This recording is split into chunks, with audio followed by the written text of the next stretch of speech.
그러면 망고보드의 디자인 프로세스가 어떻게 진행이 되는지 제가 3단계로 보여드릴 텐데요. 제일 먼저는 우리가 디자인하려고 하는 것을 어떤 형태로 만들 것인가 생각을 해보시는 거예요.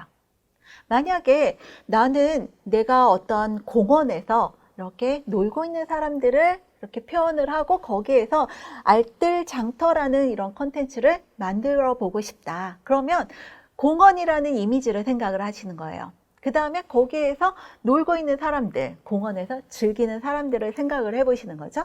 그러면 두 번째는 그렇게 생각한 것들을 검색을 하시는 겁니다. 공원이라는 키워드로 검색을 할 수도 있고요. 아니면 자전거 타는 사람들, 아니면 풍선을 갖고 있는, 놀고 있는 아이들. 이런 키워드를 검색을 해보셔서 그런 재료들을 찾아 놓으시는 겁니다. 그 다음에 세 번째, 이 재료들을 하나하나 크기나 위치나 아니면 컬러들을 맞춰가지고 디자인을 완성을 하는 겁니다. 아주 쉽죠? 이렇게 3단계의 디자인 프로세스를 여러분들이 생각을 하고 계시면요.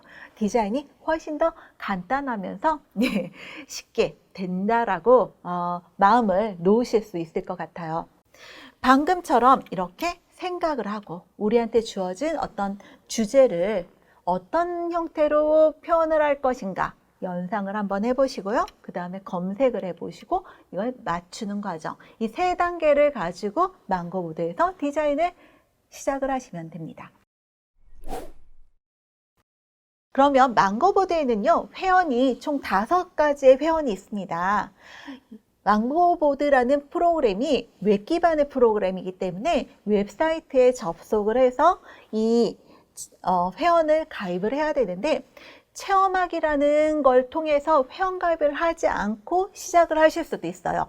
그런데 무료 사용자나 학생 사용자, 일반 사용자, 프로 사용자 이런 회원들은요 가입을 하고 그 다음에 로그인을 한 다음에 시작을 하셔야지만 됩니다. 각각의 요금제가 회원 가입들이 좀 다른데요. 요금제 부분을 클릭하시면 여기에 그 회원에 관련된 내용들이 나옵니다. 무료 회원이 있고요. 유료 회원이 이렇게 3가지의 유료 회원이 있습니다.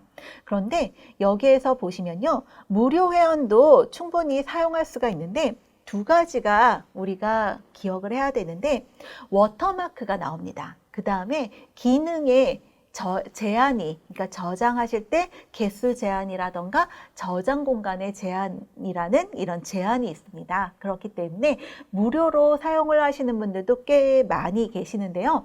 무료로 사용하시려면은 워터마크를 감수하고 사용을 하셔야지만 됩니다.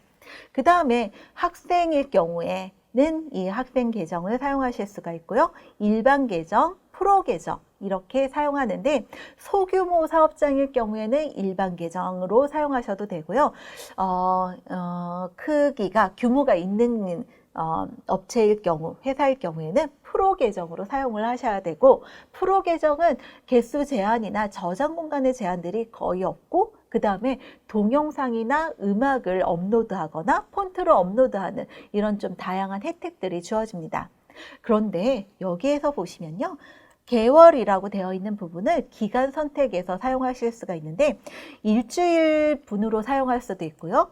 1개월 또는 3개월, 1년까지 이렇게 기간이 다양하게 선택을 할 수가 있습니다. 그래서 여러분들이 디자인을 많이 해야 된다 그러면은 기간을 오래 결제를 하시면 되는데요. 기간을 나는 잠깐 이 이벤트만 하고 쓸 일이 없다. 그러면요. 기간을 한 일주일 정도로만 가입을 하고 쓰셔도 괜찮아요. 이게 훨씬 더 합리적인 가격 같습니다. 그래서 여러분들이 계정을 가입을 하실 때 최초는 무료 계정으로 가입을 하시게 될 거고요. 거기에서 이 계정으로 업그레이드를 하는 것들은 여러분들의 선택 사항입니다.